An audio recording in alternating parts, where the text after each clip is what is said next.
پاکستان کے صوبے سندھ کا نام آتے ہی ذہن میں جو چیز سب سے پہلے آتی ہے وہ اس خطے کی مہمان نوازی، اپنائیت اور خوش اخلاقی ہے۔ سادھو بیلا کا مندر اور اس کی تاریخ اس بات کی گواہ ہے کہ جب کبھی مختلف مذاہب کے لوگوں کو ایک دوسرے کی ضرورت محسوس ہوئی تو سب نے اپنا اپنا فرض نبھایا۔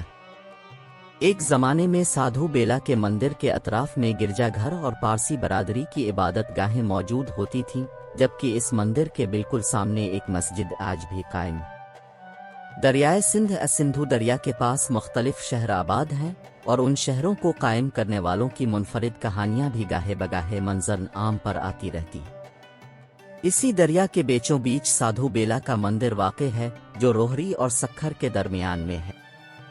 سادھو بیلا اسدھ بیلو کی کہانی یہ ہے کہ 1823 میں اداسی ادسیم کہے جانے والے پنتھ سے تعلق رکھنے والے ایک پجاری سوامی بانکھنڈی نے اس مندر کو بنوایا تھا کہ ہندو برادری کو ان کی قدیمی روایات دوبارہ یاد کرائی جا سکے۔ اداسیم پنتھ ایک مذہبی روایت ہے جسے سکھ مذہب کے بانی بابا گرو نانک کے بڑے بیٹے شری چند نے 14ویں صدی کے اوائل میں شروع کیا تھا۔ اس روایت سے جڑے سادھو سنیاسی ہوتے ہیں اور اپنی تمام عمر مذہبی کتابیں پڑھنے میں گزار دیتے ہیں۔ مغربی انڈیا سے شروع ہونے کے بعد سندھ اس وقت اداسیم پنتھ سے تعلق رکھنے والوں کا سب سے بڑا مرکز مانا جاتا ہے۔ 19ویں صدی کے اواخر تک سکھر میں ہندو اور مسلم زندہ پیر کی درگاہ پر ایک ساتھ عبادت کیا کرتے تھے۔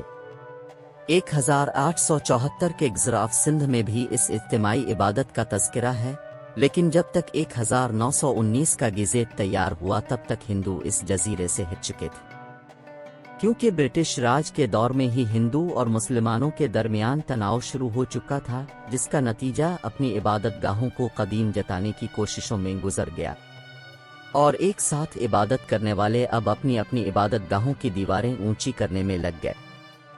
اس پس منظر کے باوجود سادھو بیلا کا مندر آج بھی سب کے لیے کھلا ہے اور یہاں تک پہنچنا آسان ہے۔ یہ مندر 9 ایکڑ علاقے پر مشتمل ہے جہاں پاکستان کے مختلف شہروں کے ساتھ ساتھ انڈیا، کینیڈا، برطانیہ اور امریکہ سے ہندو یاتری آتے ہیں۔ اس مندر تک پہنچنے کے لیے دریا عبور کرنا پڑتا ہے، جس کے لیے ایک چھوٹی سی کشتی ہر وقت کھڑی رہتی ہے۔ اس کشتی میں بیٹھتے ہی ایک طرف 19ویں صدی میں بنایا گیا لینس ڈاؤن برج نظر آتا ہے جو سکھر اور روہری کو جوڑتا ہے، اور دوسری جانب زندہ پیر کی درگاہ نظر آتی ہے جو ایک دور میں ہندو اور مسلمانوں کی مجموعی عبادت گاہ ہوا کرتی تھی۔ اس مندر کے اندر پجاریوں کے شالوک سے زیادہ یہاں بنی دیواریں بولتی ہیں۔ مندر کے احاطے میں داخل ہونے سے بالکل پہلے دیوار پر سورگ یعنی جنت اور نرگ یعنی دوزخ کا منظر دکھایا گیا ہے، جس میں زندگی کا ایک نادر اصول بتایا گیا ہے کہ جو پیدا ہوا ہے اسے ایک دن مرنا بھی ہوگا اور اپنا کیا یہیں بھگت کر جانا ہوگا۔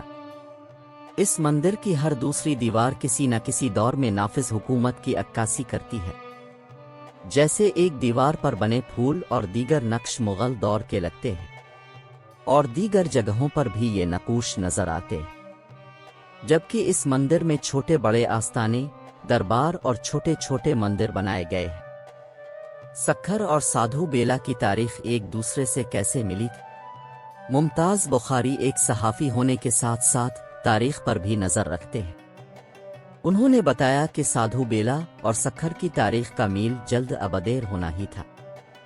بنیادی طور پر یہاں سندھو دریا بہتا تھا جب روہری کا قدیمی نام سندھ کا دارالحکومت تھا۔ 7ویں اور 8ویں صدی عیسوی میں دریا نے اپنا رخ بدلنا شروع کر دیا اور بعد میں 10ویں صدی عیسوی میں یہاں بہنے لگا۔ یہاں بہت سے چھوٹے پتھر اور جزیرے بن گئے تھے۔ ممتاز نے بتایا کہ اس مندر کی پہچان سکھر کے لحاظ سے اس طرح بنی کہ بنیادی طور پر یہاں ہندو فرقے رہا کرتے تھے۔ اس سے پہلے ہندو لفظ نہیں کہا جاتا تھا، وہ تو 19ویں صدی عیسوی میں انگریزوں نے اسے ہندو لکھنا شروع کیا تھا۔ اس سے پہلے یہاں پر مختلف دھرم تھے۔ چندر ونسی چاند کی پوجا کرنے والے، جھل ونسی پانی کی پوجا کرنے والے، سورج ونسی سورج کی پوجا کرنے والے، اور ارو ونسی جو بدھ مت کو مانتے تھے۔ بانکھنڈی مہاراج کے اس مندر کو تعمیر کرنے سے سب فرقے یکجا ہو گئے۔